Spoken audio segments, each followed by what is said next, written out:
ইয়া আইয়ুহাল্লাযীনা আমানুত্তাকুল্লাহ, তোমরা আল্লাহকে ভয় করো। কুনু মা'আস সাদিকিন, সত্যবাদী যারা এদের বন্ধু হয়ে থাকো। সত্যবাদীকে যে মিছা কথা কয় না, সে বহু হিন্দু আছে মিছা কথা কয় না, তার মানে সে সত্যবাদী না।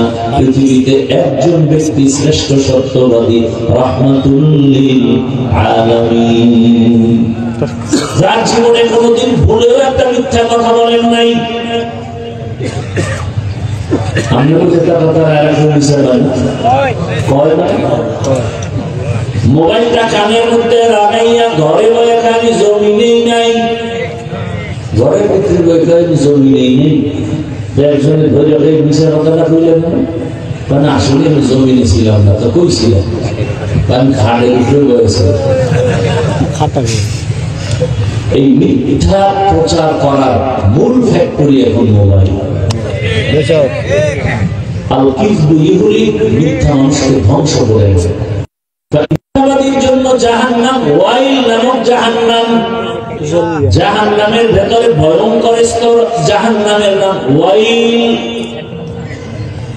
ওয়াইল নামক জাহান্নাম নামাজি মুসল্লির জন্য আলা তাআমিল মিসকিন, এরপরে কি ফাওয়াইলুন মুসাল্লিন, নামাজি মুসল্লির জন্য ওয়াইল নামক জাহান্নাম। এবার বুঝেন কি নামাজ পড়ে, টাকায় ব্যবসাও করে, এমন কেউ নাই। এই এলাকায় হয়তো কম থাকতে পারে। যারা সুদের টাকায় ব্যবসা করে ওরা কত খারাপ। 24টা ঘন্টা সেকেন্ডে সেকেন্ডে সেকেন্ডে অল টাইম তার গর্ভধারিণী মায়ের সাথে জিনার গুনাহ হয়।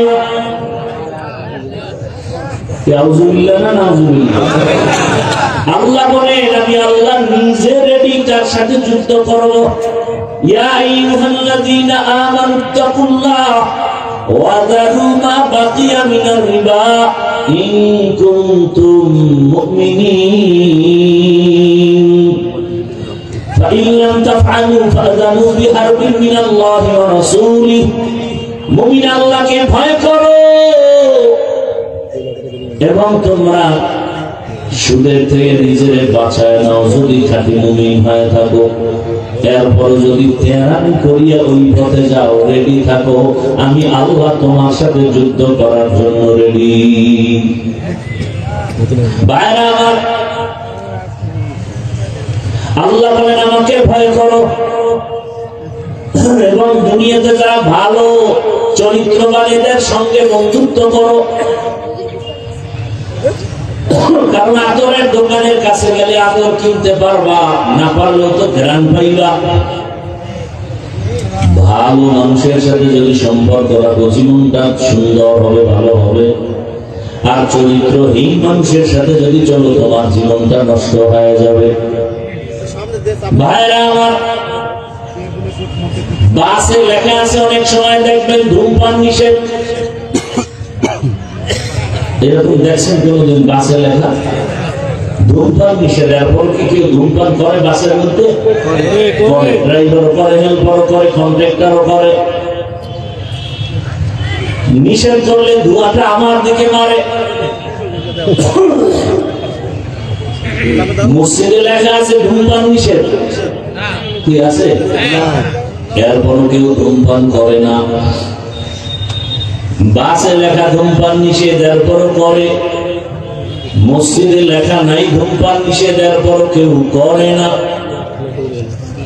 এরপরও তাকায় দেখবেন কারণটা কি? বাসে লেখার পরেও মানুষ কেন ধূমপান করে? মসজিদে লেখা নাই, এরপরও কেউ কেন করে না? এর একমাত্র কারণ হলো পরিবেশের বড় অভাব। কিসের অভাব? দেখেন, এই যে মাদ্রাসার একটা ছাত্র, এখানে কয়েকজন পাগড়ি নিল, ছোট একটা বাচ্চা তেলাওয়াত করছে না, কথা বলেন না? এই বয়সের বাচ্চা কি স্কুলে নাই? আছে না? এই বাচ্চা স্কুলে যায়, এই বয়সের বাচ্চাটা মাদ্রাসায় আসে না? আসে না? মাদ্রাসায় এসে যে অক্ষর পরে স্কুলে গিয়েও কিন্তু সে অক্ষর শিখে স্বরে ও স্বরে আর সেই দিল্লি পড়ে না পড়ে না। মাদ্রাসায় এসে ছেলেটা শিখে সরওয়াতে ওযু, সরায়াতে আল্লাহ। ঠিক এই সন্তানটা স্কুলে গিয়ে পড়ে সরাতে ওয়াজামর, দেখছেন সরায়াতে আপা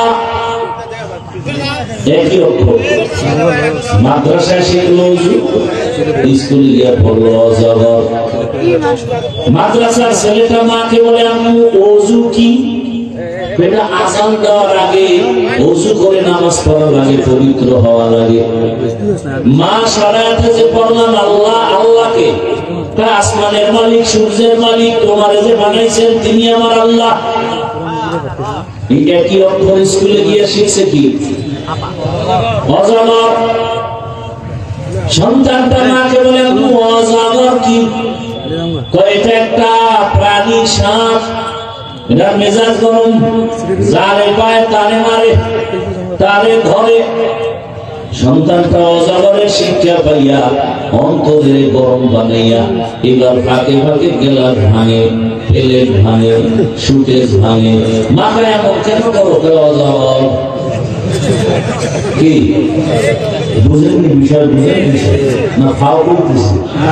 একই অক্ষর স্কুলে শিখলো অজাগর, মাদ্রাসায় শিখলো কি ওযু। সমস্যাটা কোথায়? ওখানে পরিবেশ আর এখানে পরিবেশ কিনা এক না। ওটা দুনিয়া, এটা আখিরাত। ওটা দুনিয়া, এটা আখিরাত। দিন ভালো না, এই জন্য ওদের লেখাপড়াও কিনা। সরওয়াতে অজাগর শিখবে কেন? সরওয়াতে ওযু শিখলো না কেন? অথচ দাবি করে মুসলমান। জুলাই আন্দোলনের পর এই শিক্ষানীতি নিয়ে কত আন্দোলন। গান শিখাইতে পারবো, শিক্ষক লাগবে। কি এক অবস্থা! আলেম ওলামারা নাম বন্ধ হয়েছে। বাংলাদেশের একটা চরিত্র ভালো যে আলেমরা যে আন্দোলনের নামে সে আন্দোলন সফল। আর আলেমদেরকে অ্যাভয়েড করে কোন বান্দা কিছু করবে সেই দুঃসাহস আজও পর্যন্ত কেউ দেখাইতে গিয়ে সফল হতে পারে না। এজন্য উলামায়ে কেরামদের সাথে সম্পর্ক কুনু মা'আস সাদিকিন, ভালোর সাথে থাকবেন। সম্পর্কের মাধ্যমে আপনার কপাল ভালো হয়ে যাবে। শুধু মানুষ কেন, অন্য প্রাণীও দামি হয়ে গেছে।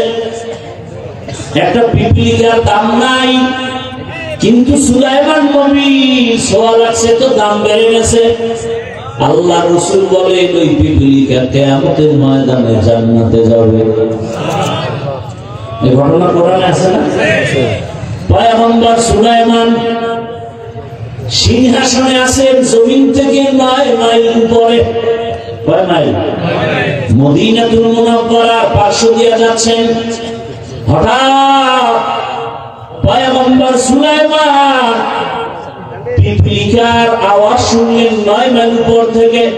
পিপলিকা তার জাতিরে বয়ান করে, বয়ান, ইয়া আইয়ুহান নামলু দুখুলু মাসাকিনাকুম।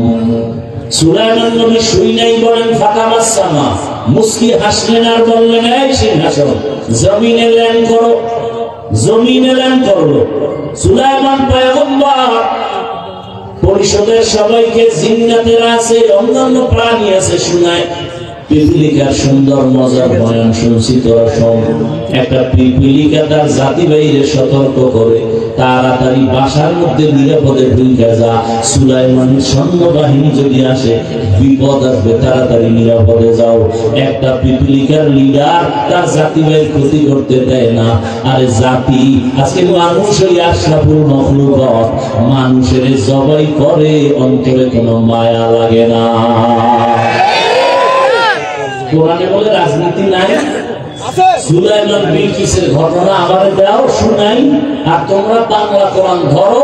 আল্লাহর কসম, রাজনীতি কি, কেন, কত প্রকার, শুধু এই ঘটনা দিয়ে শিখায় যায়। তুমি আমার আল্লাহর কোরআনটাকে দুর্বল মনে করেছো? আমার আল্লাহর কোরআন, আমার ইসলাম এত দুর্বল না। সব নীতি ইসলামে আছে, রাষ্ট্রনীতি থাকবে না এমন দুর্বল ইসলাম তো আমার আল্লাহ দেন নাই। রাষ্ট্রনীতি নাই।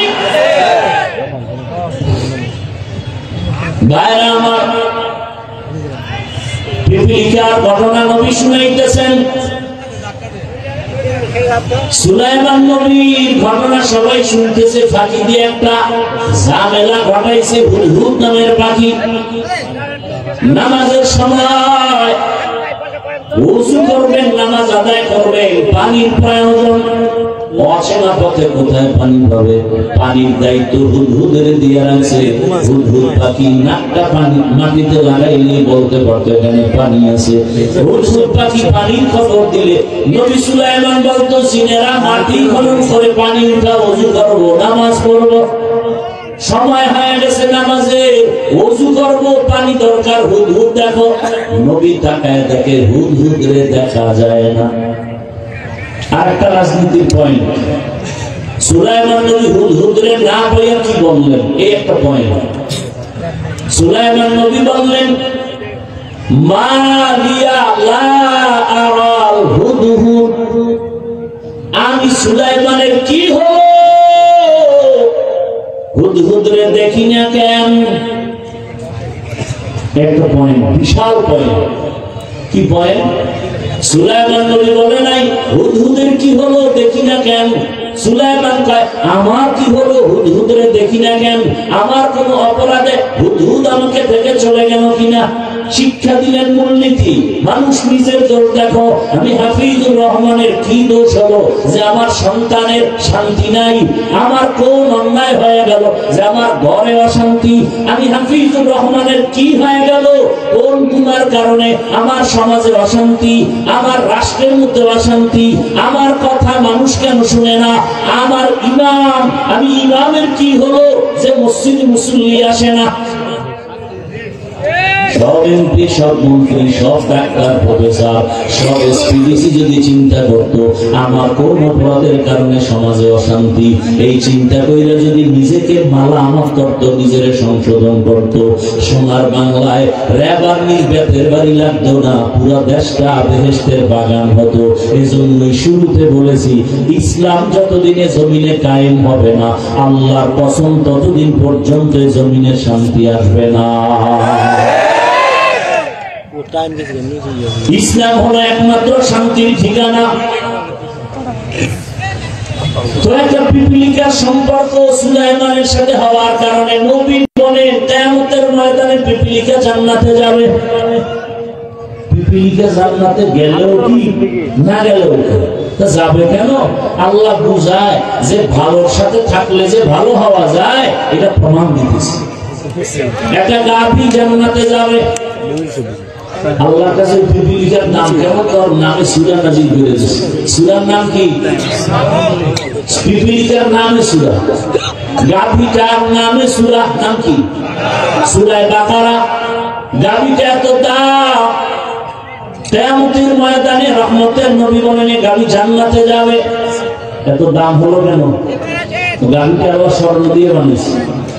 মুসা নবীর সাথে সম্পর্কের কারণে দাম বেড়ে গেছে। দুনিয়াতে এক বড় বেঈমান আপনারা সবাই চিনেন, নাম হলো ফেরাউন। জানা থাকলে বলেন ওর স্ত্রীর নাম কি? আসিয়া। কি জাহান্নামী? এত বড় বেঈমানের ঘরে থেকে আসিয়া কত দামি হয়ে গেল। রহমতের নবী বলেন কিয়ামতের ময়দানে আসিয়ার সাথে আমি মুহাম্মদের বিবাহ হবে। কিয়ামতের কঠিন দিনে জান্নাতের একটা দরওয়াজা খুলে ফেরেশতারা 4 জন নারীকে ডাকবে, আসো, তোমাদের কোনো হিসাব নাই, তাড়াতাড়ি জান্নাতের যে কোনো দরজা দিয়ে ঢুকে যাও। কয়জন নারীকে ডাকবে? 4 জন। এর মধ্যে একজন হলো আসিয়া। অথচ ফেরাউনের ঘরে থেকে এত ক্ষমতা, এত টাকা, সব কিছু লাথি মেরে আল্লাহকে আপন বানায় দিয়েছে। এত বড় বেঈমানের ঘরে আসিয়া আল্লাহরে পাইলো কোন সূত্রে? একটা সূত্র লাগবে না? ওই ঘটনাগুলো কি? পয়গম্বর মুসা, মুসা নবীর ছোটবেলা লালন পালন করছে না? সৎসঙ্গে সর্বনাশ, অসৎ সঙ্গে সর্বনাশ। ভালোর সাথে সম্পর্ক। এই কারণে আসিয়াকে আল্লাহ পাক এত দামি বানায় দিলেন। কিয়ামতের ময়দানে চারজন নারীর মধ্যে আসিয়া হবে একজন, যাকে বিনা হিসাবে জান্নাতে ডাকা হবে। ও পর্দার আড়ালের আম্মা জানেরা, বোনেরা, এত বড় বেঈমান ফেরাউনের ঘরে আসিয়া আমার আল্লাহকে যদি আপন করে নিতে পারেন, আপনার স্বামী তো ফেরাউন না, ফেরাউনের ওই কাতারেই নাই। বরং কত স্বামী, আপনি মা যদি নামাজ আদায় করেন, স্বামী গর্ব করে যে আমি বেনামাজি হলো, আমার স্ত্রী বড় ভালো 5 ওয়াক্ত নামাজ পড়ে। এরে আম্মা জানে কারণে আপনাদের এত সম্মান। আপনারা তো যদিও খাদিজা না, আয়েশা না, তবে তাদের মতোই তো নারী। এই যে স্টেজের মধ্যে 5-7টা সন্তানের মাথায় পাগড়ি দিলাম, আমরা কোরআনের হাফেজ। একটা ছোট বাচ্চার তেলাওয়াত মুমিনের দিলটাকে আকৃষ্ট করে ফেলেছে। এত সুন্দর তেলাওয়াত আছে। খবর নিয়ে দেখেন, এই হাফেজদের মা বাবার মতো ঈদের আনন্দে আর কেউ নাই।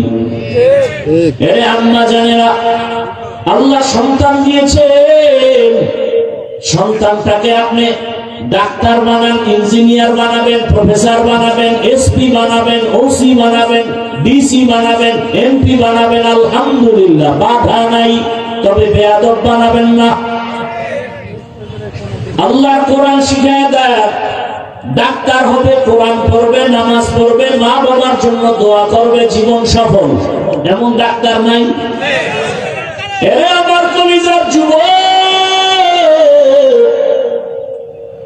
তোমার লাইনের জেনারেল যুবক আছে, স্কুলে পড়ে, কলেজে পড়ে, নামাজও পড়ে, নাই? তোর কপালটা তো খারাপ কেন? তোমার কপালে কার বরদোয়া লাগছে যে তুমি পড়তে পারো না? তোমার মতো জেনারেল লাইনের কত বান্দা রাস্তায় গাড়ি চালায়, নামাজ ছাড়ে না, নদীর মধ্যে মাছ ধরে, নামাজ পড়ে, কৃষি কাজ করে, নামাজ পড়ে, র্যাব, আর্মি, পুলিশ, বিডিআরের চাকরি করে, নামাজ পড়ে, ওসি, ডিসি, এসপি চাকরি করে, নামাজ পড়ে। তোমার কপাল কেন এত খারাপ যে তুমি স্কুলে কোনো নামাজ পড়তে পারো না, চাকরি করো, নামাজ পড়তে পারো না? তোমার কপালে কাজ জানি বরদোয়া লাগছে। ওই ছেলেটা স্কুলে পড়িয়া নামাজ পড়ে কেন? যাও ঢাকা কলেজে গিয়া দেখো, মাথায় পাগড়ি, বড় দাড়ি, বড় জামা, কলেজে পড়ে। পিছন দিক দিয়ে একজনের কিও কোন মসজিদের ক্ষতি, ক্ষতির তো দূরের কথা নিয়ে আরবি পারি না, এই ব্যাগ বসায় যাও, ঢাকা কলেজে পড়ি। স্যারেরা কিছু কয় না, কয় কি কয়, আমাদের কলেজের মধ্যে এই সন্তানটা বড় ভদ্র সন্তান। তোমার ক্লাসে কি মেয়েরা নাই আছে? মাঝে মাঝে আড্ডাখানায় ডাকে না, কয় ডাকে, চলো রিসোর্টে যাব, পার্কে যাব। আমি তখন ইস্তেগফার করতে থাকি, আল্লাহর কুদরত আমার পক্ষ হইয়া কয়েকটা মেয়ে বলে, ও আল্লাহর পথে আছে, ডিস্টার্ব করিস না, ওরে বাদ দে, আমরা চল। ঢাকা কলেজে মিথ্যা বলতেছি? তো তোমার কপাল খারাপ কেন বলো বাবা? আর ওরা কেন এই লাইন পাইলো? একমাত্র কারণ কোরআনের ছোঁয়া, উলামায়ে কেরামের ছোঁয়া, দাওয়াত ও তাবলীগের ছোঁয়া। এরে আমার যুবক, এখনো সময় আছে, তওবা করো। ডাক্তার হও কিন্তু বেয়াদব হইও না, এখনো সময় আছে, তওবা করো। 5 ওয়াক্ত নামাজ পড়ো, মা বাবার দোয়া নিয়ে চলো, শিক্ষকের দোয়া নিয়ে চলো, উলামায়ে কেরামের দোয়া নিয়ে চলো। আর আমার আল্লাহকে বলো, হে মালিক, জীবনে তো মনের আশা পূরণ করে দাড়ি কম কাটলাম না, নামাজ কম ছাড়লাম না, পার্কে কম দৌড়াইলাম না, সারা রাত মোবাইলে গুনাহ কম করলাম না। ও যুবক, আরো কি মোবাইলে গুনাহ করার আশা বাকি আছে? তো বল আমাকে, যে আর কত রাত্র সারা রাত মোবাইল চালাইলে আশা পূরণ হবে? বল। আর কতবার দাড়ি কাটলে আশা পূরণ হবে? আর কতবার পার্কে পার্কে দৌড়াইলে আশা পূরণ হবে? আর কতদিন দাড়ি কাটলে তোমার আশা পূরণ হবে? এবং এটাও বলো, তোমার হায়াতের বাকি আছে কতদিন? এমন একটা দিন নেই বা গাড়ির নিচে যুবকের লাশ, পানির নিচে যুবকের লাশ, ঘুমের বিছানায় যুবকের লাশ। কয়েকদিন আর বাঁচবা, আর মরণের অস্ত্র লইলেই তো 24 ঘন্টা দৌড়াও, বাইক বাইক। কি কয় এলাকায় মোটরসাইকেল হ্যাঁ, তাহলে এই যে মোটরসাইকেল বাইক নিয়ে দৌড়াও, এই যুবকেরা সত্য কথা স্বীকার কর, মিশা দোষী না। বাস, ট্রাক, লঞ্চ, বিমান আর বাইক কোনটা অ্যাক্সিডেন্ট হয়ে মরে বেশি ডরে বলতো? জানো এটা মরণ ফাল, এরপরে যে ডেলি দৌড়াও, মায়ের থেকে বিদায় নিয়ে যাওয়া প্রতিদিন বিদায় নিয়ে যাবে, কারণ তোর আর বিদায় নেওয়ার টাইম নেই। আর ভালো কাজে তো জানা যত আকাম করতে, ভালো কাজে একটা চিন্তা করা যেত ফেরত আমি যাও তো আকাম করতে। বাইকে উঠলেই শরীরে আগুন জ্বলবে, পেছনে বিপরীত পাশ থাকলে তো আরো আগুন লাগবে। যুবক বাবারা বেয়াদবি ক্ষমা চাইলা করো না। আমি কিন্তু বলি না তুমি আমার মতো হুজুর হয়ে যাও, মাদ্রাসায় যাও। আমি বললাম ডাক্তার হও, ইঞ্জিনিয়ার হও, প্রফেসর হও, এসপি, ডিসি, ওসি হও, তবে আল্লাহর কোরআন পড়ো, মা বাবার দোয়া নাও, শিক্ষকের দোয়া, আলেমদের দোয়া নিয়ে। তুমি যদি ডাক্তার হও জীবন ধন্য, ইঞ্জিনিয়ার হও জীবন ধন্য। আর যদি বেয়াদব মার্কা ডাক্তার হও, তাসলিমার মতো জুতার বাড়ি খাইয়া দেশ থেকে পালাতে হবে। অনুরোধ করে বলবো, তবে শুরুতেই বলছিলাম আবু জাহালওয়ালা কপালের মানুষও আছে, ওমরের কপালওয়ালা মানুষও আছে। যারা ওমরের কপালওয়ালা তারা ভাববে জীবনে তো কম গুনাহ করি নাই, আর গুনাহ করবো না, তওবা করব। মনে মনে আল্লাহকে বলবে, আল্লাহ জীবনে কত দাড়ি কাটলাম, নামাজ ছাড়লাম, বেপরদায় চললাম, তুমি মাফ করো। আজকে থেকে আর নামাজ ছাড়বো না, দাড়ি কাটবো না।